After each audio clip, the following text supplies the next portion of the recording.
So Dr. Leguizamon Grant is a lifelong organizer and introvert. If he comes out of his shell to speak in relation, he wants it to move an us. That pre-existed or is emergent in the space we share. Dr. Grant is the executive director of a national social justice oriented research and evaluation, a national social justice oriented research, evaluation and capacity building company on Turtle Island, an adjunct professor at Metropolitan State University. He is also the co-founder, which seeks to nourish our shared skills of being in relation as we work for mutual liberation. But Jen and I met Sam at the Great Transition Conference in Montreal, which is like a extremely academic conference where Research Frontlines had a panel, which was why I was there. And we had been, you read all these little blurbs about what you want to go see and why you'd want to go see it. We went to go see one called Race and Class. We're like, oh, that sounds good. So we go and check it out. And it's like two white men over 60 talking about how it's more about class and not about race. It was disappointing to say the least. We kept trying out these different things that had great titles and kept going and inching our way against the wall and sneaking out the door and going, okay, we got to find something. And then we walked into Sam's lecture, which to say the least, like blew our minds. And maybe blew our minds in relation to what we had just seen, but really, truly, it was like engaging and passionate. And right away, we're like, we need to meet this guy. We need to hang out with this guy. We need to have a couple beers with this guy and make him our best friend. So now he's our best friend, and he's gonna start talking now. So thank you very much. Enjoy the conversation. Thank you, Molly. That might be the funnest introduction I've ever had, so thank you. And as Molly and Jen said, and Molly said this pretty clearly, the bar was set pretty low. It was an academic conference. People were speaking in academies, a very narrow, impossible to understand language. And it was frustrating. And so one of the first things I'll say, since the theme is speaking in relation, is feeling that same energy of this is so academic. How am I going to communicate in a way that feels like I'm speaking from my integrity, and I'm not holding back what I want to convey and how I want to convey it? So, Jen and Molly were in the space, and I scanned the room looking for my relatives, the people who I could count on to hold the container with me. I didn't ask for permission, but I felt the communion of Jen and Molly with my spirit. And I said, that's who I'm going to speak to. That's who I'm going to speak from. Me, Molly, and Jen. I'm speaking from the three of us to the rest of you. And so I was able to speak from a place of home, a place of groundedness. And I didn't get triggered and thrown off of coming from a deep place. And so what I want to experience with you all tonight, less me talking at you and more of us having a conversation. And it really begins with some inner reflection by each of us to acknowledge there are some people that it's really easy and delightful for us to be in conversation with, where we feel like we can speak fully without having any notices in our body of, wow, this is getting hard. I'm starting to feel myself getting cold, or feel myself getting hot, or feel myself getting tense, or feel myself pulling back, feel myself shutting down. I hope everybody in this circle tonight has at least some people in your life who that's true for you to be in dialogue with, who you can speak in relation with without embodied disruption. At the same time, there are a whole lot of people in our lives in this very complex, small village called Earth that we don't know how to talk to at all. And if we try and talk to them, it feels like a violent interaction, and it's very difficult to stay true to ourselves and stay true to our values about communicating in a way that is transcendent of our differences and helps us find some common ground and not feel like if there's things we can't agree on, it means we have to be at war.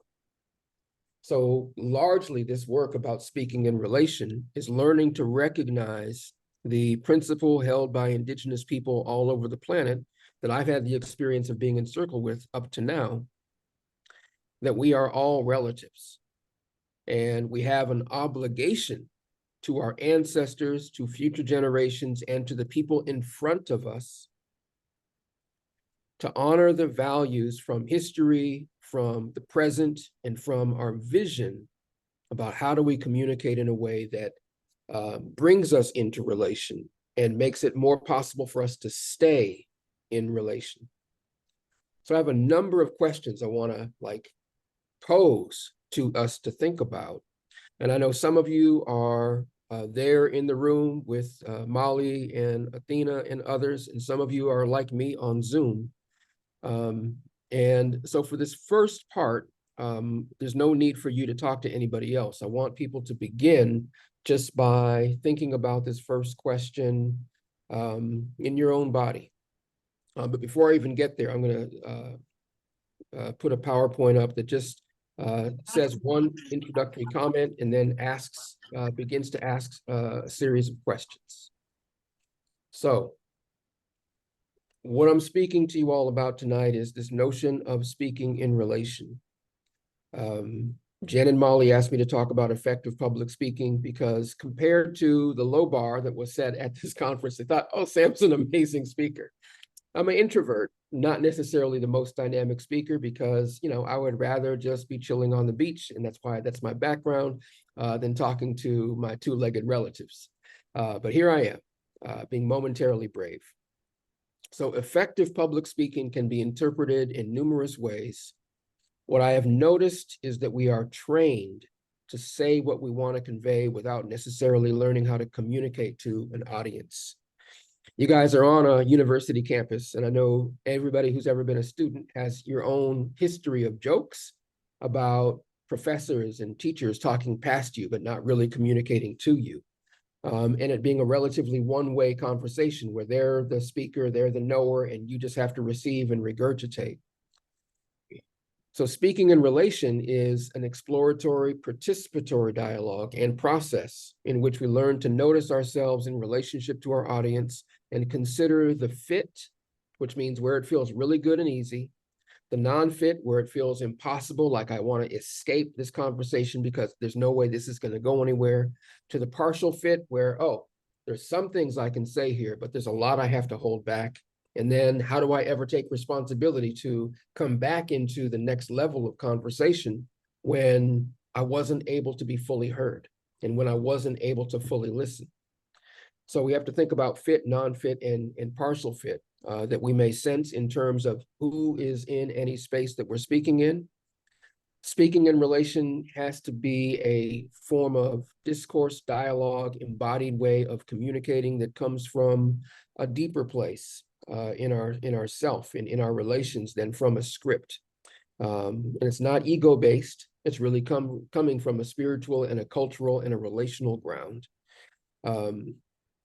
How do we, when we're speaking to people who it's difficult for us to speak to, sort of stay grounded enough to continue to speak from a place of deep resonance for ourselves and for the people in the space when they come from very different orientations themselves?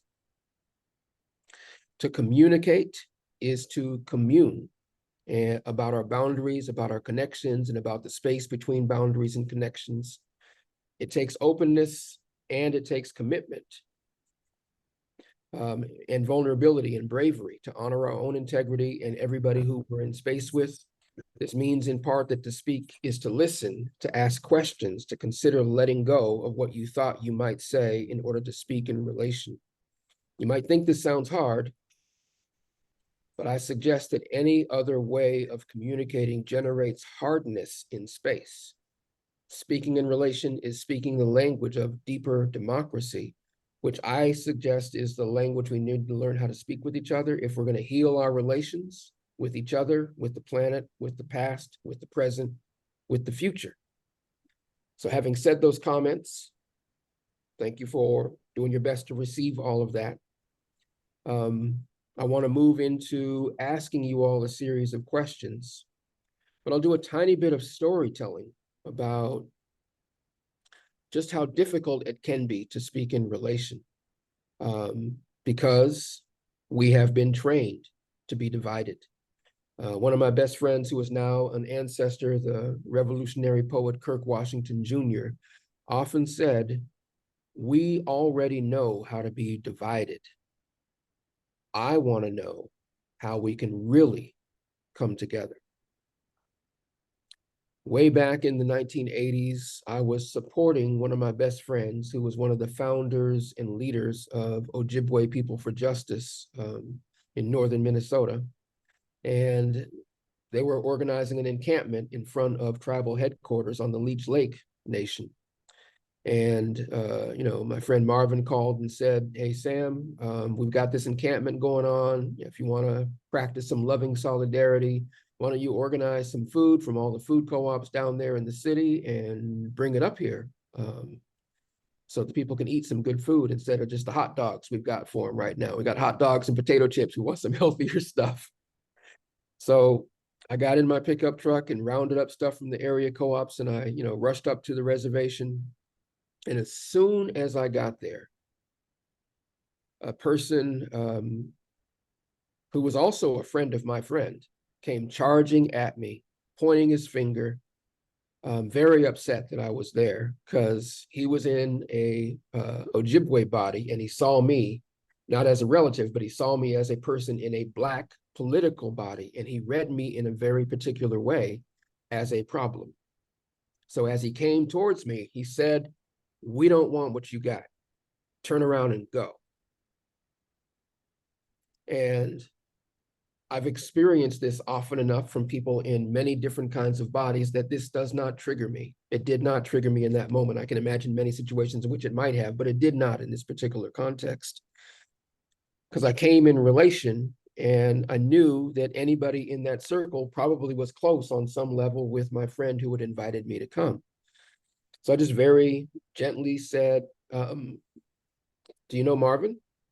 And the person said, "Of course I know Marvin." But, he backed up a little bit because maybe there's something here that challenges the way he received me or perceived me initially. So I called Marvin over, and Marvin came over right away. And we settled the score very quickly and very humbly and openly. It's like, "Oh, okay. So you came with the blessing of somebody I respect. Now I can listen to you. Now I can receive what you've brought here." So that's an example of speaking in relation and recognizing that we may not know how to communicate to somebody who is in our face, but we and they may know somebody who can be a bridger to where they're coming from and where I'm coming from or where you're coming from, and we can close the distance. So this is an important insight to begin with. If we're going to speak in relation, we have to practice relationship building with people who come from different worldviews and orientations and lived experiences than we do. And I don't know how you all perceive your day-to-day realities up there in Montreal or wherever you're calling from on Turtle Island. But where I am today in Buffalo, New York, the community is extremely divided. When I'm back in Minnesota, the community there is extremely divided. When I'm in Colorado, where I often am, the communities there are extremely divided. So learning to speak in relation is difficult to do until you practice intercultural relationship building with people who come from a whole lot of different lived experiences than you. So I'll pause there and just see if there's any questions from anybody on Zoom or in space with Molly and Athena. And if not, then I will ask my first question of you. So any questions out there? If you're on Zoom, you can raise your hand. If you are in the room, you can just, give body language to Molly. Just ask a quick question if I could. Can you hear me okay? Yep. So the question I have is, what language does the planet speak? Because elaborate a little bit more.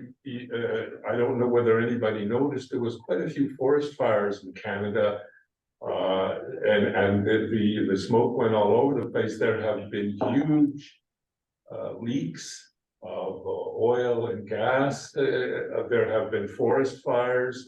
There have been, what do you call it, high winds, flooding. And I don't know whether anybody in the political system noticed, but that's the planet screaming. And I'm just wondering, is anybody listening?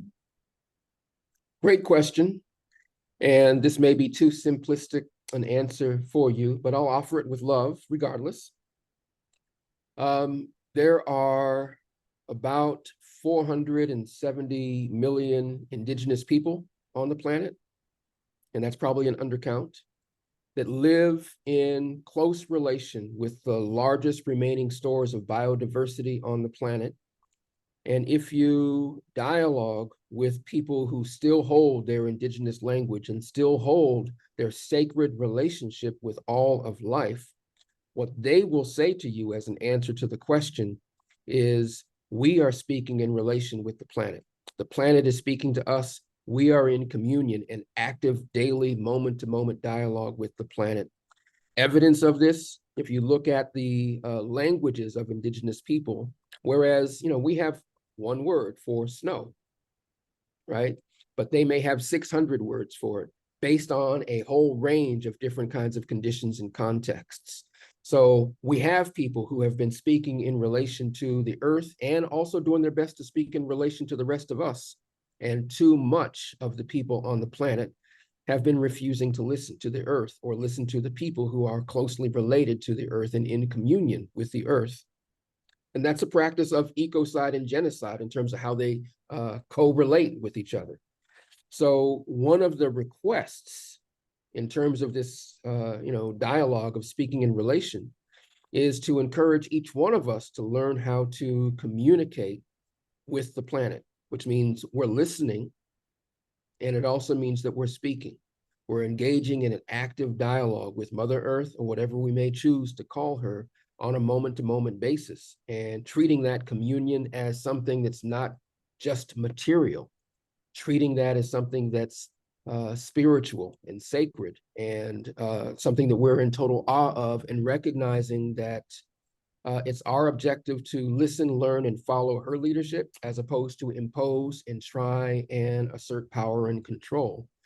One of my close friends and colleagues who works with me at one of the organizational formations I'm in, who is an indigenous, holder of Sundance, often tells the story that the human beings were the last ones to arrive. And as the last ones to arrive, it's sad to regularly encounter the reality that the last ones here are the most pitiful ones here in terms of the way we're relating to the rest of life. So his encouragement to everybody he and I are ever in circle with is that we need to restore the circle. Some people talk about healing justice. Some people have other language for it. But whatever we choose to call it, we have a whole lot of healing to do in relation. And as you eloquently, inquire, that healing in relation requires listening to the earth and being in active dialogue with the earth, so that we can come into right relationship and no longer cause harm. So a few critical values that support that journey are saying that with everything I do with my day-to-day life, I want to practice care for the earth. I want to practice care for all the relatives I interact with, without judgment and without treating some one way and some another way. I want to come from a deep place of loving regard and relationship building across differences and, through commonalities. And I want to have those dialogues I share with my growing body of relatives and relations to consider, how do we nourish healthy conditions for all of life by the way we practice our relationships with each other? So thank you for the provocative question. I hope that answer was useful. Any other questions? All right. So now I want you all to take a breath because I'm going to ask you all a series of questions. And there's 6 questions here. 2 of them, sit in a circle with each other, but so there's actually 5 different slides with questions on it. And the first one is just for you to think about when, where, and with who it is easiest for you to speak as your full self. How do I feel when I am speaking in this situation? So I want you just to take like 3 minutes and just pay attention to where and with who and when it is easiest for you to feel like communication is communion without disruption, without any agony. And what makes those spaces, those kind of spaces for you? So just reflect on that as a person, maybe write down some notes if you feel inclined to, do any kind of data capture, or just, meditate on it and hold it in your spirit.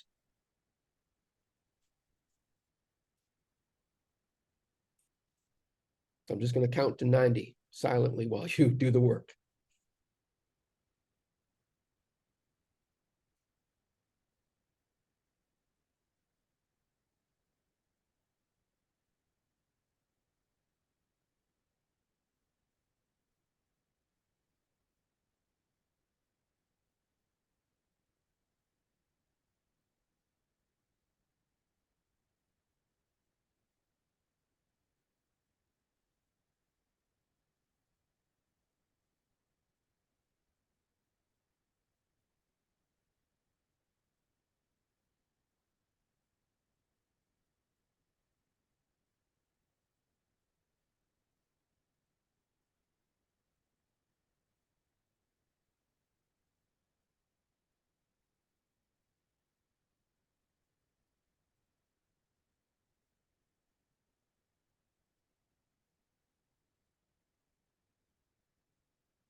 You have 30 seconds left.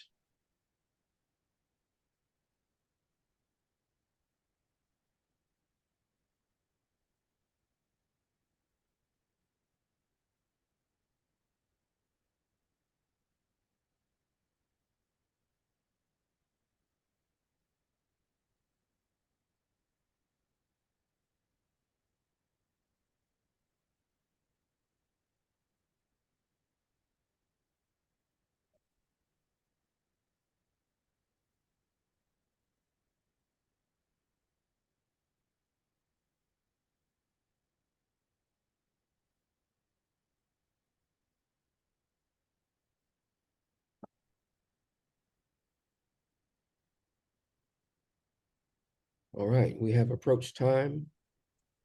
So thank you for taking some time and reflect on that. I would love it if either people on Zoom want to raise their hand and speak, or people in the room want to get acknowledged by Jen and speak. I just love to hear like 3 or 4 perspectives on where it's most easy and delightful. Who would like to share? Marlene here in the room would like to share. Sure. Hi, my name is Marlene. I find that, how are you doing, Dr. Sam Grant? I like what I'm listening to so far. Where, when it is easiest for me to speak is as an activist and the work that I do. I feel it really easiest for me to speak. I have a weekly webinar, and it's where I can really say comfortable things with my audience and the speakers, and somehow after 5 minutes, I feel that the speakers also themselves find it very easy and comfortable to say what they have come in to talk about. And then a lot of times after the webinar, I will get a call from either or, usually an email. That was a lot of fun. I really enjoyed myself. That was really great because I really feel that I had a lot of people listening to what I have to say. They really engage well. Or I really enjoyed the speaker, and that person really listens to what I have to comment about. Whether it is like what you said before, where you're looking at the relationship and that you have with, first of all, your audience. And so that where you make them comfortable and you're at ease, like yourself, what you're doing now, then they're at ease. That's where I feel like it's easiest for me. Thank you, Marlene. Great story. I'd love to hear 1 or 2 more.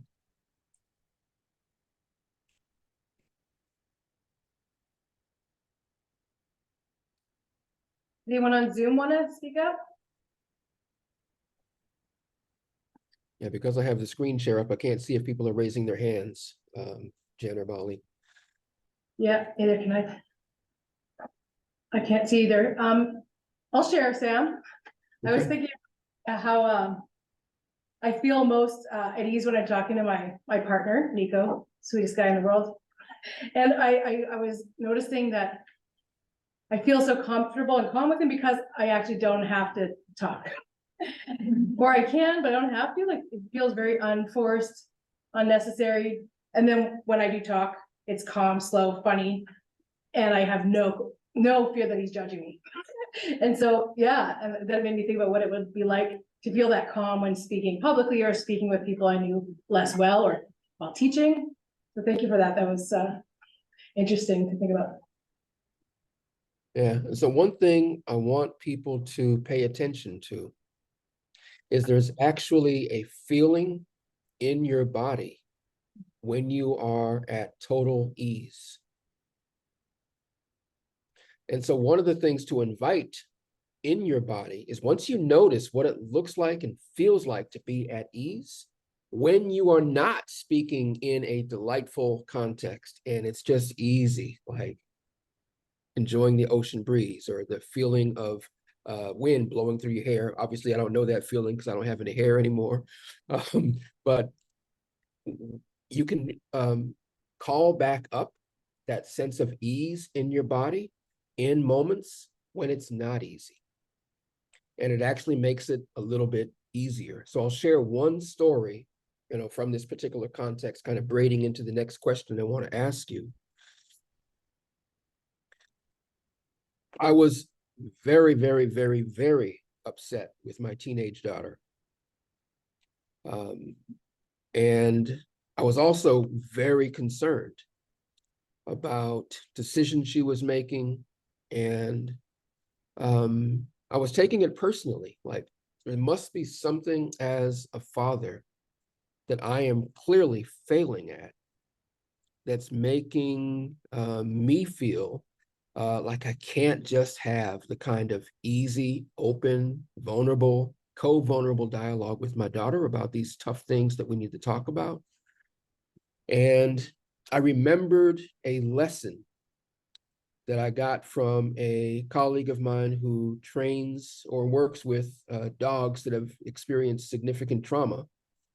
And I took that lesson to heart and I tried it out in this moment with my daughter. Now, this is an important thing to recognize in context. This is a person who I love more than life itself, a person who I hold in the highest regard and in the deepest kind of appreciative love. So it's not the same as talking to somebody who's wearing a Klan mask, right? I mean, obviously. So what I did, needing to have this difficult conversation with my daughter, who I love and who I have a great relationship with, I did what the dog trainer told me to do. And I kind of came into her room with her permission and I laid on the ground at her feet. And I began with an apology. And I said, I am not giving you the kind of communicative space that you need from me as one of your parents so that you feel like it's as easy for you to tell me what you need to tell me. So I don't know how much of this you can receive, but I want you to know that I love you unconditionally. And while I have things that concern me sometimes, I have an obligation to you to listen without judgment so we can figure things out together. If there's stuff to work out, I'm here to work it out. I am not here to punish. I'm not here to control. I'm not here to say you're wrong and you have to do it a particular way. I want to listen and learn from you to the extent you're willing to guide me how to be the kind of parent that you need me to be for you right now. So let's begin from that place if you're open to it. And thankfully, with my pitiful self, I did that well enough that it opened up the kind of flood of conversation that my daughter and I needed in that moment. And I remain thankful because that opened a new channel in our relationship. And it helped her recognize that while I have a very different style and communication approach than her mom, that I have the same value as her mother about being a soft place for her at all times to learn and to grow and always committed to her nourishing.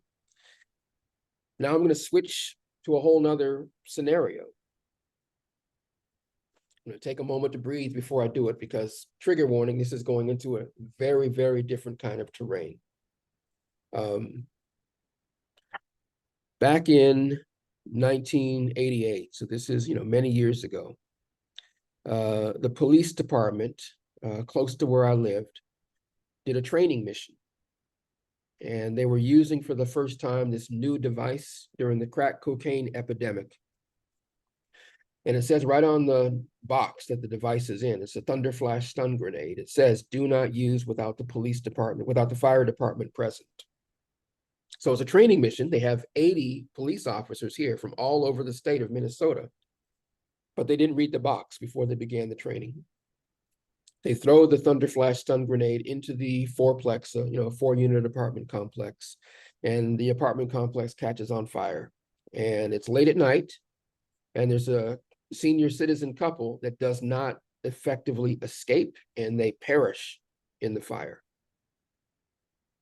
So the very next day, we called the then chief of police into a dialogue at a community church down the street from the fourplex. And we asked a very simple and direct question. Why didn't you read the damn box? If the fire department had been present like they were supposed to, those people, Lillian and Lloyd, would still be alive.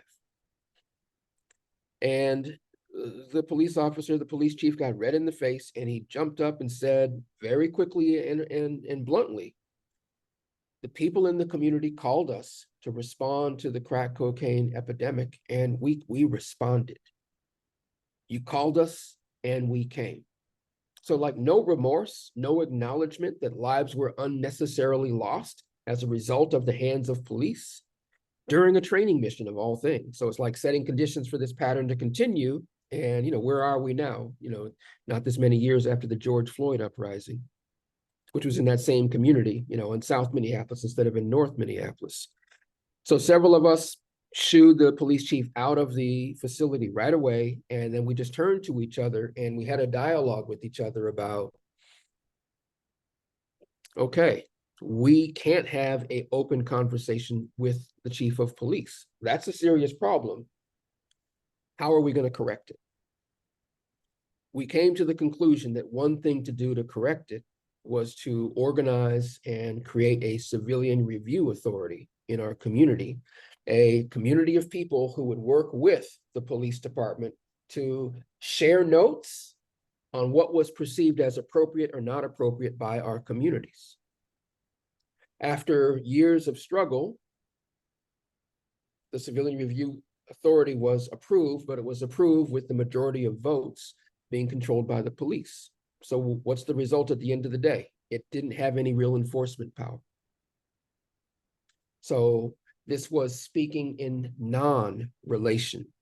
And if you remember, forecasting 32 years later, 2020 or 2013 in Ferguson, Missouri, or actually the year before, when Trayvon Martin is assassinated by George, the Black Lives Matter, movement forms. And as soon as the Black Lives Matter movement forms, we see all of these signs in some communities and places saying Blue Lives Matter.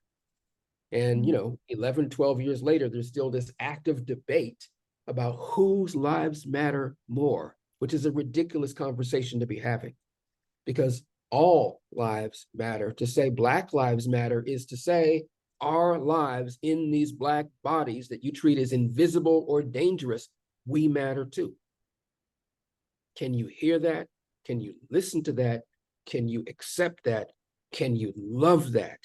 Can you be in relationship with that as though your own life depended on it? And we're still living with this question in 2023. So as I approach the next question, I wanted to give you a sense of, the complexity of this conversation with my daughter, failed conversation with the chief of police. So here's the question. When, where, with who is it most difficult for me to communicate with my full self? So you have to remember the rest of the sentence from question 1 to go back up to it. To communicate as my full self, and how do I feel in that situation? So where, with who, and when and where is it most difficult? What do I notice that's different about how I'm feeling and responding in that situation? Given the fact that it doesn't feel easy, and I know I'm going to walk into a tough or potentially tough conversation, what do I do to prepare myself? And if I thought I had prepared myself as well as I could, and I got into it, and then stuff emerged that made me feel like I don't know how to stay here, what do you do in those moments to adjust yourself and pay attention to your own way of being in your body and the way other people in that space where conflict is rising up are in their bodies? So how do you prepare? And then once you're in that space and you have high conflict, low agreement, how do you mutually adjust so you can speak in relation? So I'd like you each to do the same thing again and take 3 minutes and reflect on this. And then I want to, invite at least 2 or 3 of you to do some storytelling based on what you noticed about yourself in this particular kind of context. So take a breath and begin, and I'll start my 3-minute count.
45 seconds left.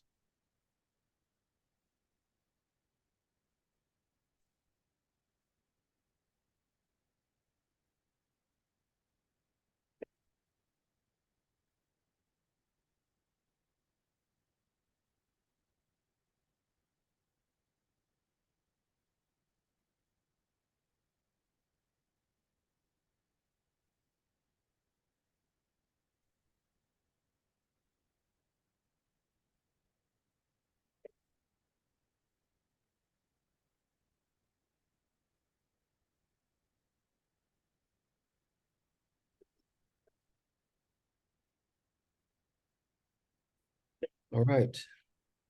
We are at time. Hey, Sam, what about if you stop sharing your screen for a moment while, see if Yeah. that helps people in the Zoom speak That up? sounds awesome. Thanks, Jen. So now I can see people and maybe catch some hands of those of you who are in the Zoom audience with me. So I'd love it if some people who have not spoken yet would share a reflection on these spaces that feel intractable, you know, high conflict, low agreement, and yet feels like it's necessary to try. Gwendolyn, please go ahead. Hi there. I'm really appreciative of your presentation. It's very helpful. And I'd say that for me, the times when I've been most uncomfortable would be in a situation where, you know, not to be cliched, but where you're speaking truth to power. Somebody who has power in relation to your circumstances, and you're saying something that they don't want to hear. I've done that a few times anyway. And I prepare myself by really going over in my mind beforehand what needs to be said, so that I may make sure to get the point out, even if I'm shaking in my shoes. And I try to anticipate in advance some of the reactions and trying to imagine how I'm going to react. And in the moment, I think I just try to keep breathing. You know, keeping your body calm is important when you're scared. Thank you, Gwendolyn. Yeah, the process of preparation and then breathing, returning to the breath when you feel like it's caught and stuck is a really, really important practice. Anything else you do to adjust when you feel like, oh, wait a minute, the way I'm communicating is just, nothing is working here. Anything you've learned to do in those situations? Well, if they say something, I usually try to repeat it back, you know, Okay. to do some reflective, active listening, and also to make sure I understand what they're saying. So ask a lot of questions, just to keep the dialogue going. Yeah, thank you. I appreciate you sharing that story. Anybody else want to share?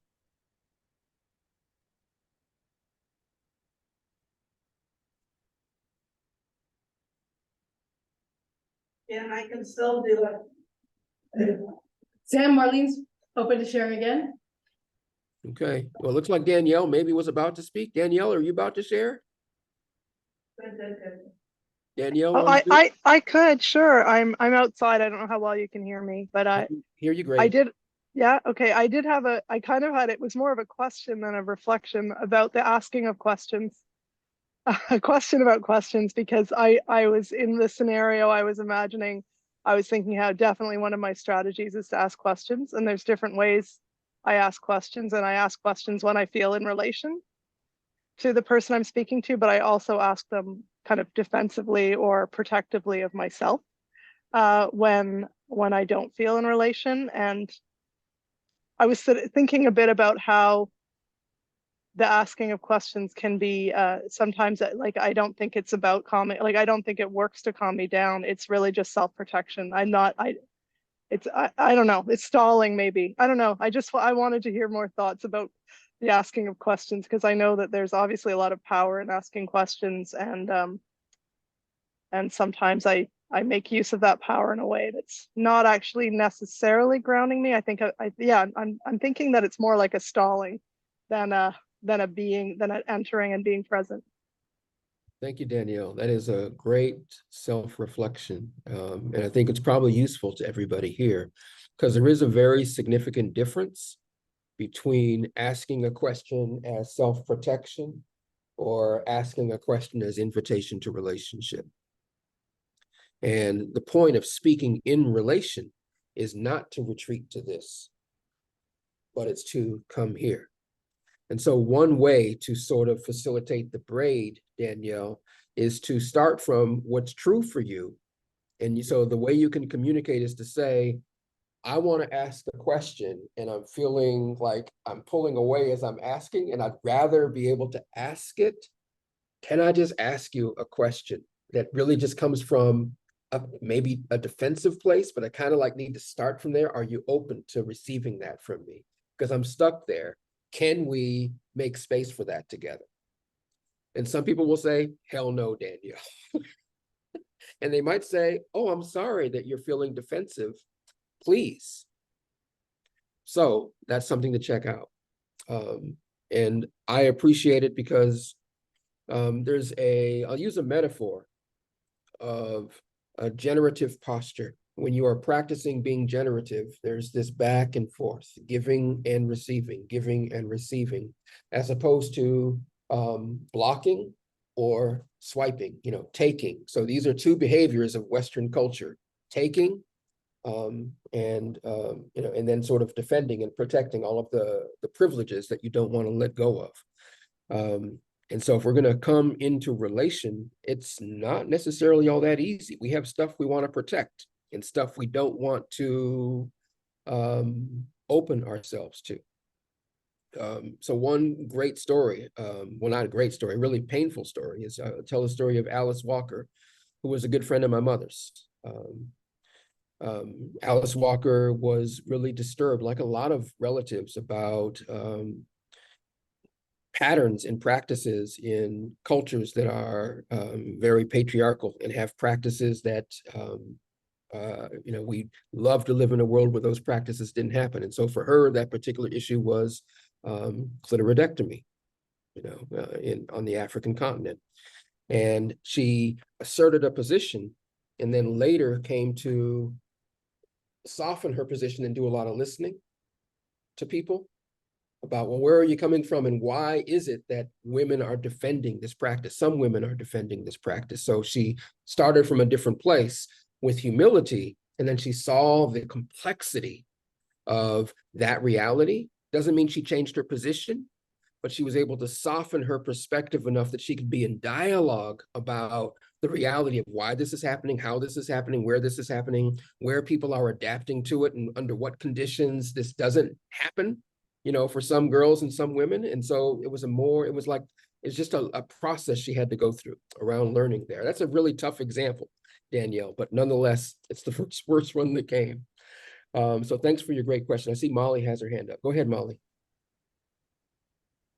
Hi. The first thing I thought of when I was looking at that question was like, where do I feel the most uncomfortable? And I think it's when I'm kind of made to have conversations. Like, there's people in your life that you would probably prefer not to communicate with. Yeah. But when you say share a child with that person, you can't just not communicate with that person. And I just recently had like a very difficult conversation with my son's father, who, immediately returns me to like a baby version of myself, like a little girl person who is made to feel stupid, who's made to feel like I've said the wrong thing all the time. I've spoken out of turn, like I'm being schooled. And nobody fucking talks to me like that. And so it's appalling to me when I'm in that. So I shut up. I shut up and shut down is my direct reaction. And I go, okay, this isn't me. In my head, I'm like, this isn't me. This isn't who I am. But it's still happening to me. I've already had the reaction. I've already been made to feel the way I've been made to feel. Yeah, so I guess that's like there's sometimes some people in your life that you And I think family is probably the what can be like a challenging family dynamics. Yeah. Like you were mentioning with your daughter, although that is different. Because you're the grown up, you're supposed to be the mature one and do the right thing. Whereas I'm dealing with another parent. Anyways, yeah, so that's just my example for sure of a time where I don't feel like I'm in my power. I don't feel like I'm able to speak in relation, because anything I say is like can and will be used against me, you know? Yeah. Thanks, Molly. I'm imagining most people who are here in the circle have people in your lives that may be true about. And so it's a useful question to think about, well, what do you do, if anything, in those situations? I think it's probably wise to minimize those spaces to the extent you can, because partly what has to happen in those kinds of situations is Desmond Tutu wrote a book with this title, which I really appreciated because I had to be on my journey with forgiveness. And the title of his book is No Future Without Forgiveness. No future without forgiveness. And forgiveness can be a mutual practice, but even if the person or people on the other side of the equation are not ready to receive and practice forgiveness, it's important for you to practice that forgiveness. And so I've been on that journey and working on it, and it hasn't been easy. It's more difficult in some situations than others. And so I want to like share one technique going back to what Danielle shared earlier. I'm not sure Danielle is still here. I don't see Danielle present at the moment, but I'll share it anyway. So this, oh, Danielle is there. I see her now. Something that I've learned, my wife learned how to use field theory from physics in the context of social psychology. And this basic practice requires to have some level of understanding of the people who you're going to be in dialogue with. So when you have enough of an understanding of where they're coming from and what their perspective is and how it might align or not align with yours, this very simple technique is I will put a Post-it note or some kind of a symbolic figure, you know, it could be my coffee cup, could be a book, could be anything. And I'll just put it on the ground and have it be a representation of this person. And I will just stand where I am and I'll say to myself, what do I want to convey to this person? And then before I begin to walk towards this person, I'm going to ask myself, how do they feel when I speak the way I want to speak? Can they hear it based on my understanding of what they can hear and what they can't hear? And I just walk, and then I walk back and I say, okay, that way of communicating to them has no chance of working. So I wobble. It's called the complexity dance. We have to, you know, move to change, and we get stuck in our head. So you have to get out of your chicken head and get into your body. So this wobble dance, I have found, also helps you kind of shake out the perspective you're holding, and you can receive a different one. And then I take a deep breath, like Danielle suggested in her own practice. And then I invite myself to say, let me think about a different way to open the communication. So I come up with an idea of what I might say differently than round one, and I begin to walk towards the person. And I notice if there's any difference in my body as I walk towards this person. Am I more able to stay grounded? Do I feel like there might be some more openness over there? And I just keep doing that until I come up with a sense of what might be possible. And then I might actually call that person up before we have a face-to-face interaction. And I'll just say, hey, Sam, I really want to do a one-to-one with you and talk about this project that we're both offering some support for.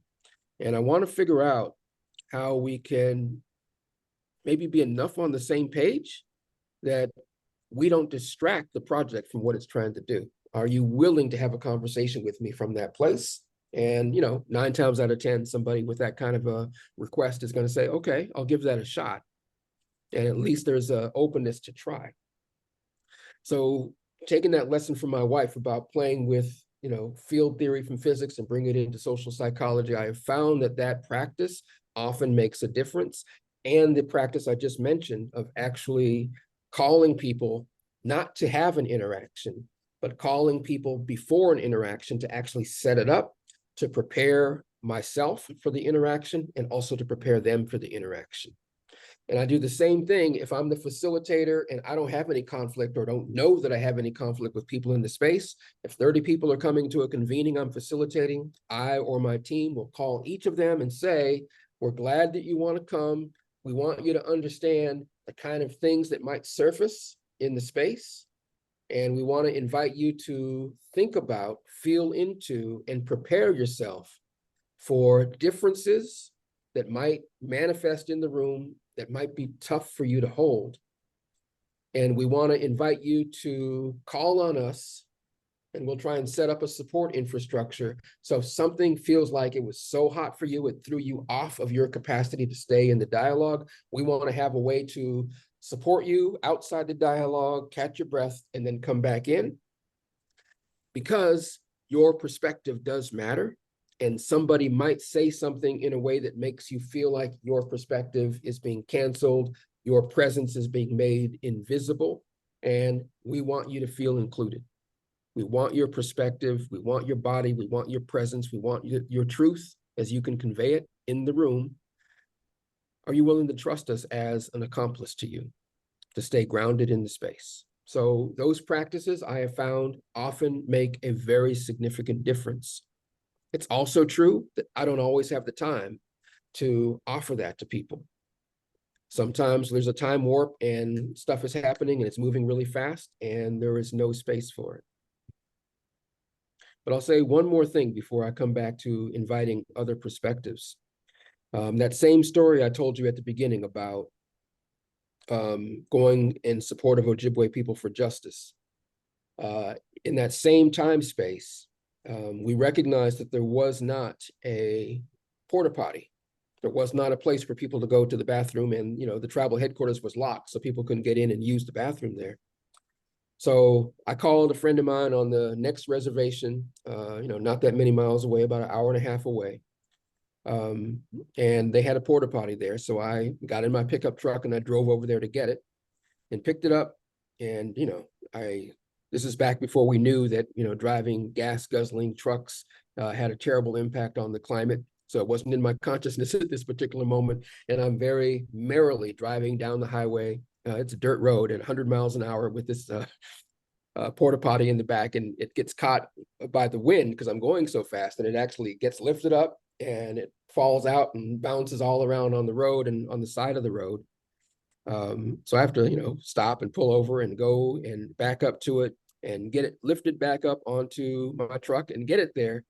And when I arrive, the elders are looking at this dented porta potty and they're like, what happened, Sam? Why is this the ugliest, most pitiful porta potty that I've ever seen? And so I told him the story. And after telling him the story, a good friend of mine who was like a grandmother to me, Roberta Brown, brought me into the circle and jokingly, he did a little on-the-spot ceremony and gave me my, and the joke was, gave me my Indian name, and the Indian name was Sam Goes Too Fast. And why this is relevant is we often rush to solution. We try and figure things out in our own head, and we lose the space of dialogue. And part of what it means to speak in relation is to stay in the space of dialogue. So there's an African proverb that I'm doing my best to live by as a way to honor me in relation to you, to honor us, is to say, if you want to go fast, go alone. But if you want to go far, you have to go together. So speaking in relation allows us to democratically set conditions to journey well together and not reinforce patterns of relational apartheid. So I wanted to make sure I shared that perspective with you before we moved on. So I want to see if there's anybody else either in the room with you, Jen, or on Zoom that wants to share a story about how you prepare and how you adjust in spaces of high conflict and low agreement? Anybody else?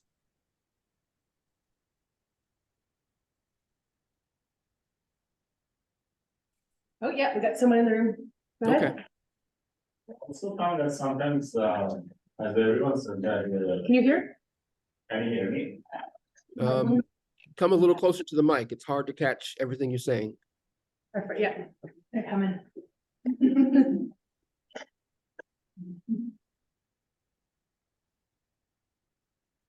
Yeah, people talk about the power dynamics, and while we see this imbalance, I found that most of the times I use a sense of humor, and sometimes art making a space or doing things that are abnormal in that situation can be helpful.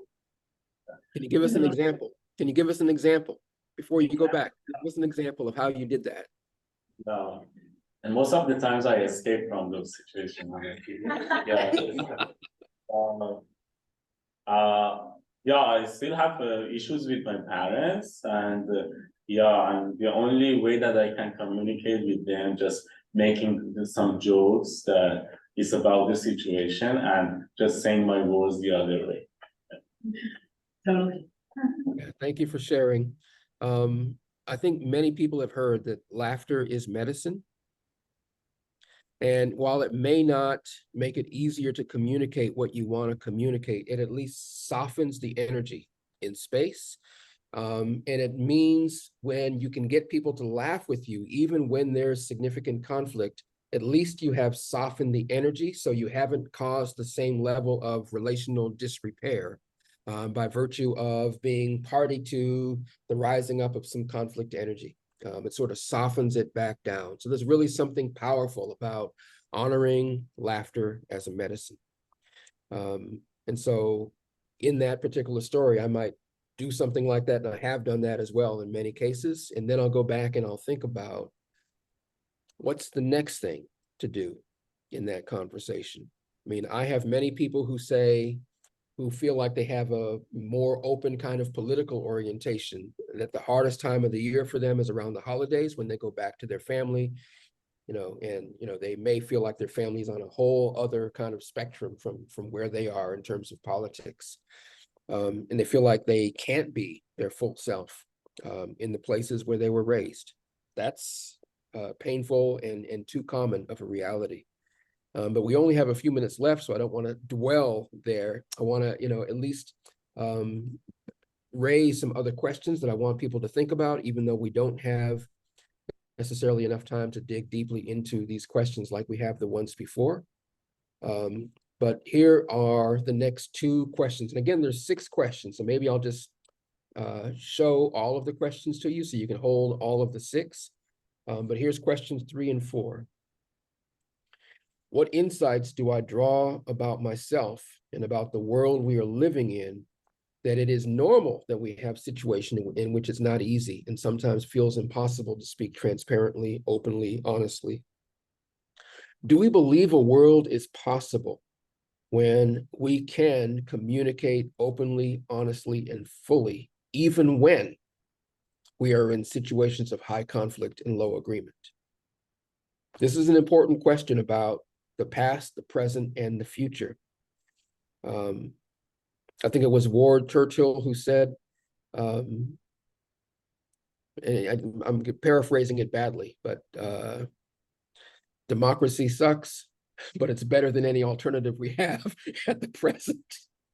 And, in that particular time, in the context of the buildup to World War II and its aftermath, we were holding in the world one orientation to democracy as the normalized orientation to democracy, which is very different than what you will experience as an indigenous approach to democracy.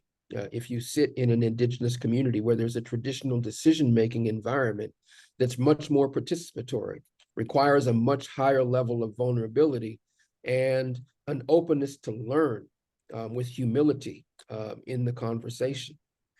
So I personally have seen spaces where I do believe it's possible, returning to the African continent and doing work on eco-village organizing there on the continent, and staying in dialogue until 2 a.m. and working through moments of hot conflict and uproarious laughter, even crying and storming, but then coming to the end at 2 or 3 in the morning, and there's this resonant agreement that's deep. And so when the sun rises, people are ready to really get to work. And there may be something that emerged that during that day, we have to, sit under the tree until 2 in the morning, the next morning, working out again what needs to be worked out so we can return with good energy to work with each other on what we're trying to co-create, in the community. Back in the United States, when I'm here, Turtle Island, US, Canada, Mexico, I don't necessarily feel that same appetite or wherewithal to stay with the trouble, the way that Donna Haraway talks about it in terms of kinship or making kin. I think it's really necessary for us to learn how to make kin across our divides. Question 5 is really relevant for the work of research for the front lines.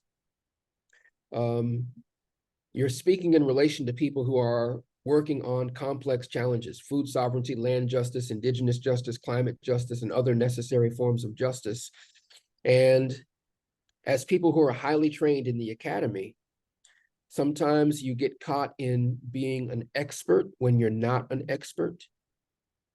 And you have to navigate letting go of your sense of expertise and honoring and embodying your sense of humility so you can really pay attention and honor the lived experience of the people you're living from, so you can do research that honors the questions they're trying to discern their own answers for.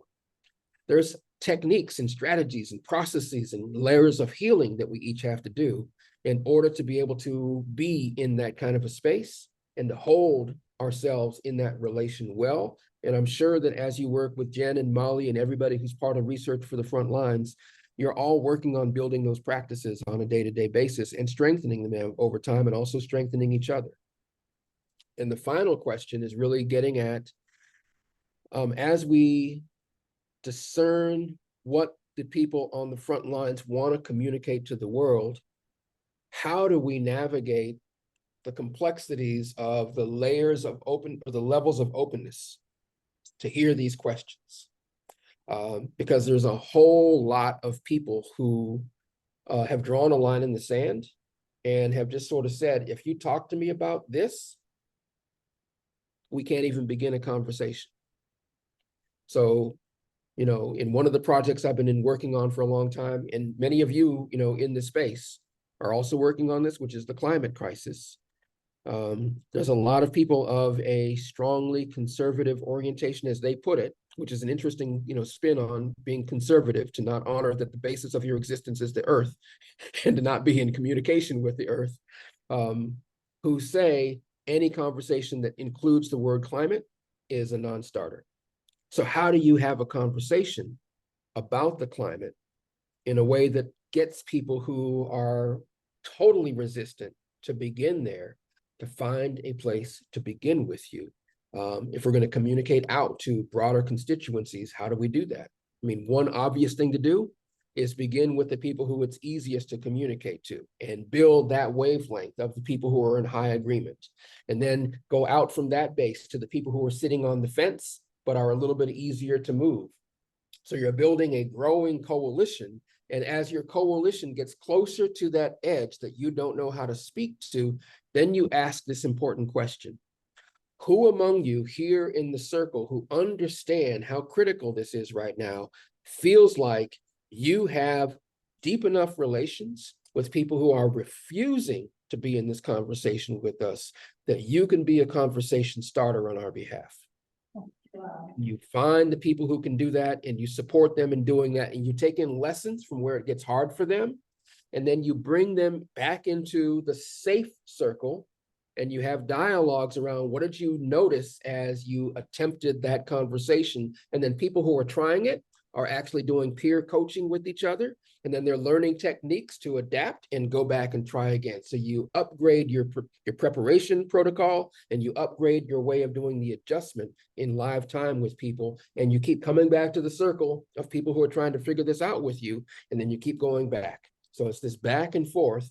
crossing that edge that's difficult for you and bringing it back into the circle, into your learning place. And then some people who you find begin to bend and say, oh, I get it now. Bring them into your circle, and now your circle has grown and crossed that edge, and you've begun to create a bigger kind of ripple. So one last story before I stop and pull the slide deck down. Indigenous people, when they signed treaties with the Western nations, affirmed their continuing right to hunt, fish, and gather on ceded territory. But the practice of hunting, fishing, and gathering and returning back and forth to sacred sites on ceded territory was not respected, by the governments of the United States or Canada. And it wasn't until on the United States side of the border, until 1983, when a Supreme Court decision actually affirmed the hunting, fishing, and gathering rights on ceded lands. And that created a ripple ecology where more Native nations began asserting those rights and taking those rights into court. Working with the American Indian movement, I was involved in a project around spearfishing rights of Native nations in Minnesota and Wisconsin.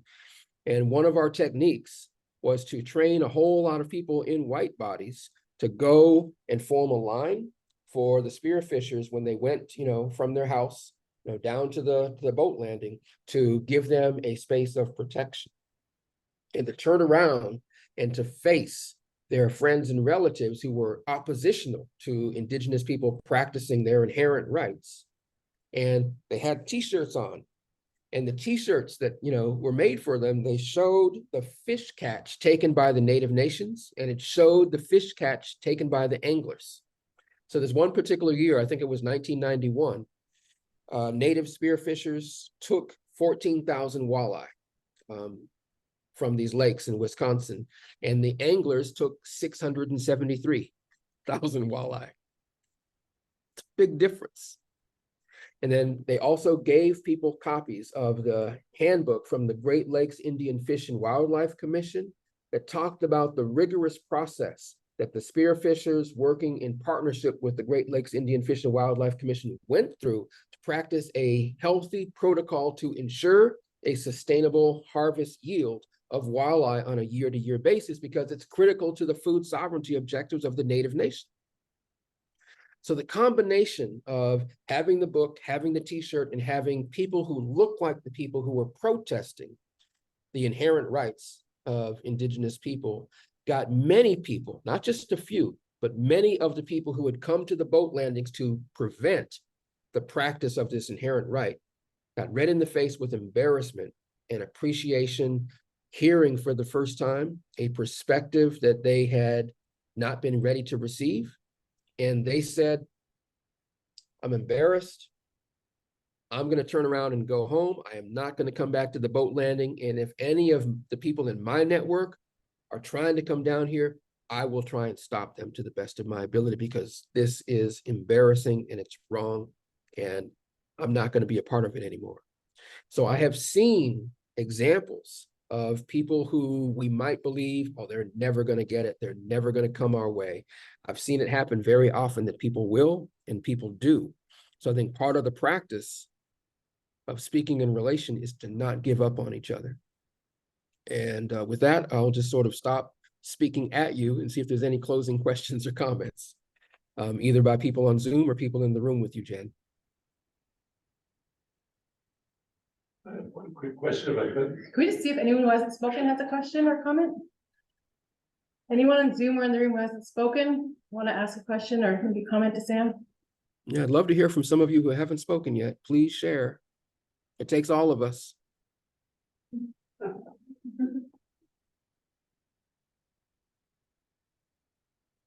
guess I have a question. Okay. And thank you for sharing. Is there some people who don't deserve to be spoken to?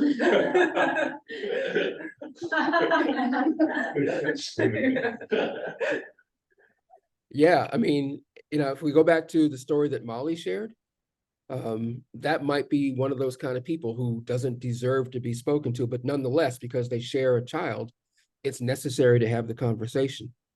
I would say, in that same vein, that we all share the earth. We're all earthlings. And there are some rich people who are trying to escape to Mars and have begun their preparations.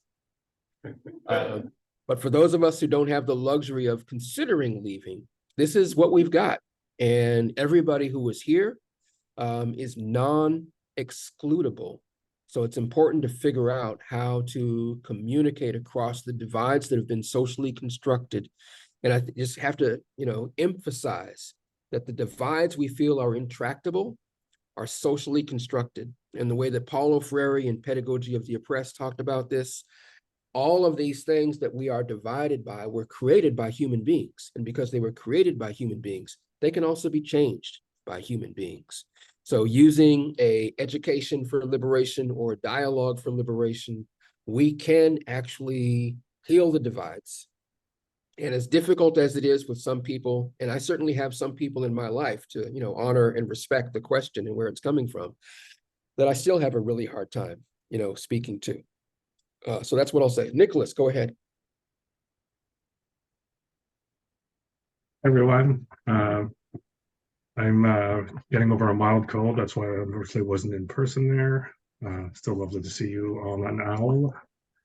My question is, I'm trying to do work that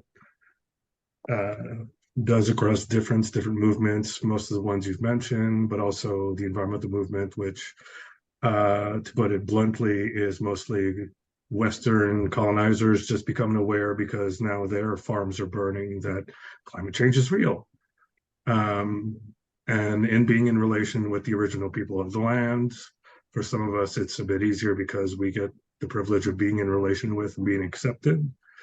But I found a lot of truth in the saying that what the hands do, the heart learns. And I wonder if that's something you think it needs to be prioritized across movements too. Just, something as simple as doing laundry, taking care of each other's kids, having a meal together, and that kind of stuff is the place that we should focus on instead of having endless dialogues about go read a book about it. It's like, no, let's just share a space, have those relationships, have those tensions, and see where it goes. Yeah, that's a great note to end on, Nicholas. And it's true. What the hands do, the heart learns. And we can take a lesson from how human beings act when there's a crisis. We act a little bit less like we're not relatives to each other when there's a crisis. We all show up because we're in the same boat in a crisis. Now, obviously, that's not always true if you think about Hurricane Katrina, where there was two very different orientations. But down in Maui right now, there's a very, sincere, humanizing process of responding to that conflict. And people across all of the divides are showing up full tilt boogie, vulnerable, ready to give all they've got, cry along with people, lose sleep along with people, give more generously than they ever thought they could give in those moments. So one of the questions that I think you and I share, Nicholas, is how do we learn to do that between crises? And I think you nailed that as well. How do we curate experiences where people who are divided can share space doing something that they both care about? So this is something we can do as an organizing, strategy. Find those places that minimize the divisive energy and optimize the relational energy. So just to honor Nicholas's great wisdom here, it's useful for you to think about what are all of the things that we have in common with people who we feel totally divided from, and how do we create some opportunities to celebrate life together? Could be a comedy show, could be bingo, could be cleaning up, after a hurricane or a tornado or a serious storm. But just create spaces for people to like, oh, how are you? How are your children? How are the elders in your family? Anything you need? What do you love to eat? What kind of pie do you like? My grandma makes the most amazing, peach cobbler. Can I bring you one? Right? I want you to try, the food that we love. So these kinds of things are the key to humanizing the division. So thank you, Nicholas. Perfect note to end on. So Jen and Molly, I yield back to you to close us out, wherever you want to close us out. Thank you, Sam, so much. I personally feel calmer, more at ease in my body after listening to you for the last hour and a half. I really appreciate it. And thank you for all this dialogue. I'm left with thoughts about staying in relation, around intercultural relationship building, around healthy conditions for all of life, and many of the other things you've said this evening and shared with us.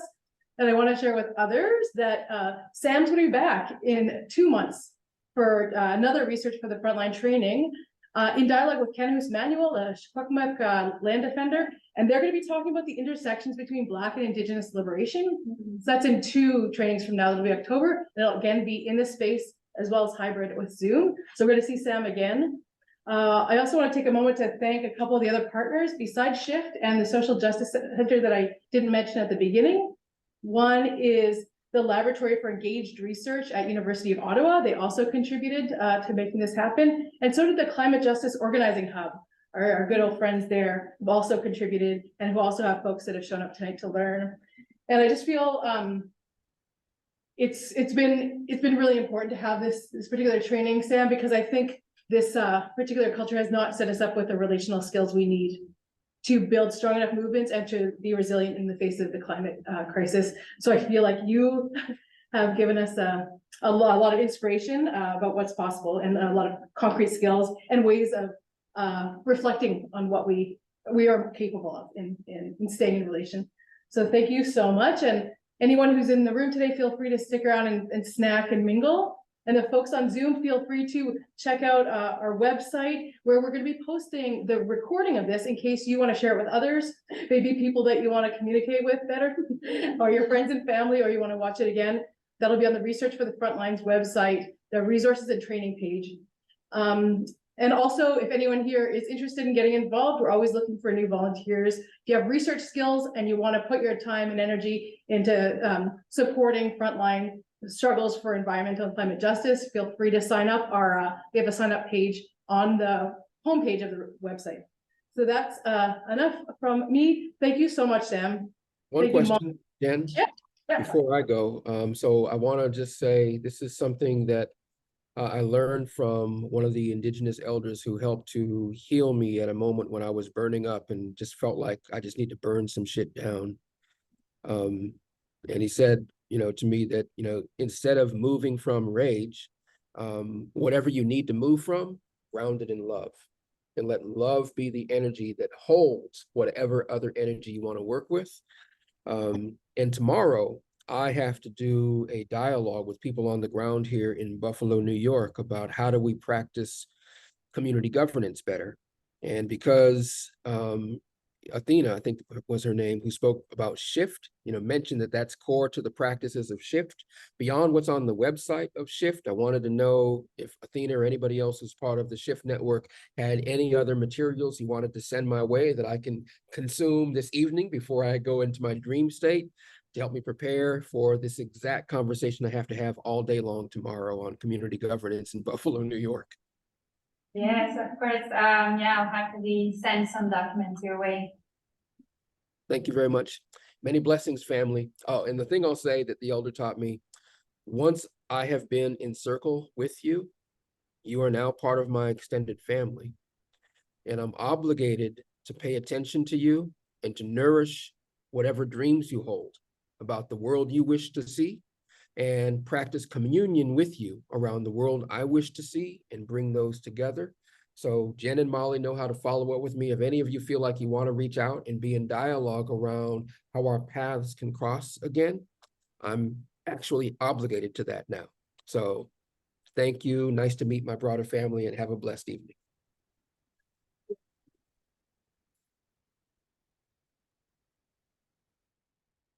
Thank you, Sam. I'm going to shut down the Zoom now. Bye, everybody. Keep in touch.